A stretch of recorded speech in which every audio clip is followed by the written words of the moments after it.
Hindi mo i-compare ang sarili mo sa ibang tao if you know that you are unique. Dahil yung uniqueness na yan ay galing mismo kay Hesus Kristo. Si Jesus ang nagbigay sa atin ng uniqueness natin. Each individual is unique. Come on, I'm gonna tell you this. Ito pong thumbs natin, kapag tayo po ay nagta-thumb mark, maniwala po kayo sa hindi, walang katulad yan. Billions of people na huwang nabuhay sa mundo. Subalit walang katulad ang thumb mark. Because you are precious, unique in the sight of the Lord Jesus Christ. Your thumb mark is unique. Therefore, it is very special. Special as someone na kanyang precious sa kanyang puso. Okay? Tayo ang kanyang treasure.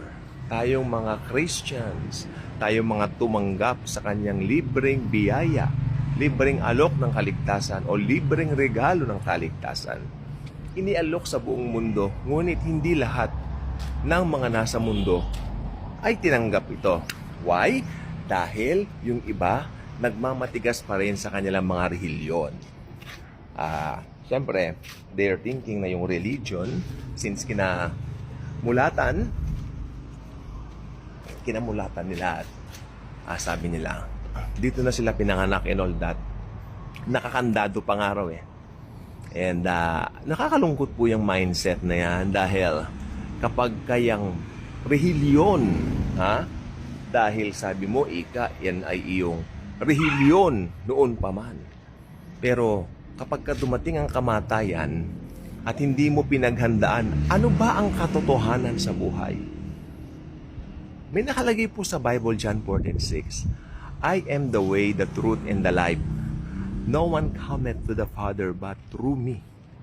The one speaking there is Jesus Christ Himself.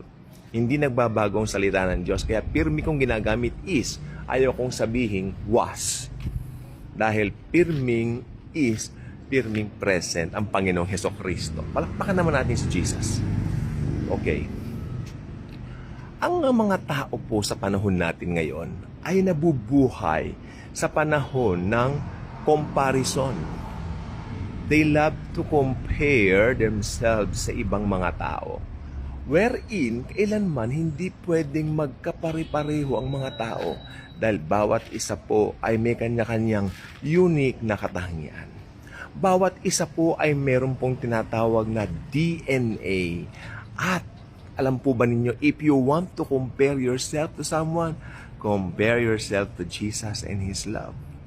Sapagkat ang resultang makukuha mo ron na hindi nakadidismaya, kundi punong-puno ng pagmamahal, pag-asa, at ligaya na walang kapara. Si Jesus lamang ang makapagbibigay ng tanging lunas sa magulong sanglibutan. Si Jesus lamang ang makapagbibigay ng totoong kaligayahan at totoong ngiti sa labi ng bawat sinuman. Nakalulungkot, kahit ang ibang matagal na sa Christianity, kahit yung ibang matagal na sasabihin natin humahawak at nagbabasa ng Biblia, madaling mainggit, madaling ikumpara ang sarili sa ibang mga tao. Subalit, alam naman natin na ang Creator na si Jesus ay Diyos. Siya ay nasa atin. Mahal tayo. Pinakaiingatan tayo. Iniibig tayo. Hindi ba tayo nahihiya sa Panginoon sa ating inaasal na ganyan?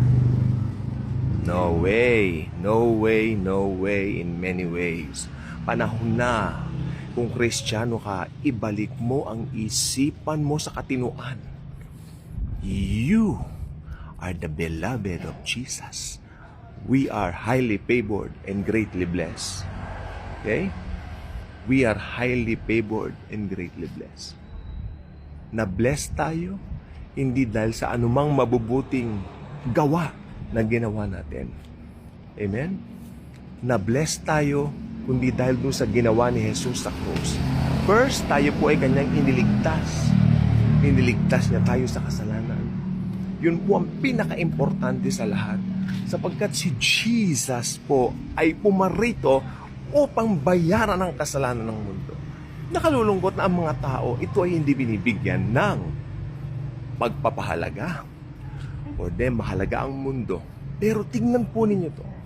I just talked to a person right now. Siguro wala pa pong 30 minutes. Bali, siya po ay asawa, or should I say, siya po ay kapatid nung asawa ng aking namayapang uncle. No? So malapit po kami sa taong ito. At siya po ay nakita ko kanina. Muntik na akong namatay, sabi niya. Bakit po? Tumaas daw yung kanyang sugar level, tapos bigla na lang daw nagblanko yung kanyang paningin. Sabi rin niya sa mga anak niya, teka, nag-brown out ba? Hindi naman po, daddy. Yun pala, wala na siyang paningin. Mataas ang sugar. At that very moment, I thought I'm gonna die. But the Lord is good, sabi niya. Mabuti ang Panginoon sa aking buhay. Niligtas ako, sabi niya. So, ano ba ang makikita natin lesson sa buhay ni Uncle na ito? Ang buhay ay biglaang nawawala. Lantaran ko po sasabihin, no? Ako po hindi po ako nagpapaligoy-ligoy sa mga gusto kong sabihin. Why? Sapagkat alam ko, may kapakinabangan na malaki kapag sasabihin ko ang buong katotohanan sa inyo. Hindi po ako nag-sugar-coated of things just because I want to make it appear good so that you will like me more. I'm not like that. If you dislike all of the things that I'm saying because it was written in the Bible, it's okay. It's truly okay. Pero ano pong gusto ko sabihin sa inyo? Sabi ni Jesus Christ, uulitin ko, no one cometh to the Father but through me. Kung pagmamatigasan mo ang Panginoong Jesucristo at ayaw mo makinig sa tulad ng mga nangangaral tulad ko at ng ibang grace preacher, just because you told us that you have religion. So, delikado po yan. Ang relihiyon na hindi makakapagligtas. Only the blood of Christ can save you. Only Jesus can save you. At ang gawain sa krus ng Kalbaryo ay natapos na po. Paano ito natapos? Siya po ay namatay sa cross. Actually, the New Covenant started nung namatay siya sa krus ng Kalbaryo.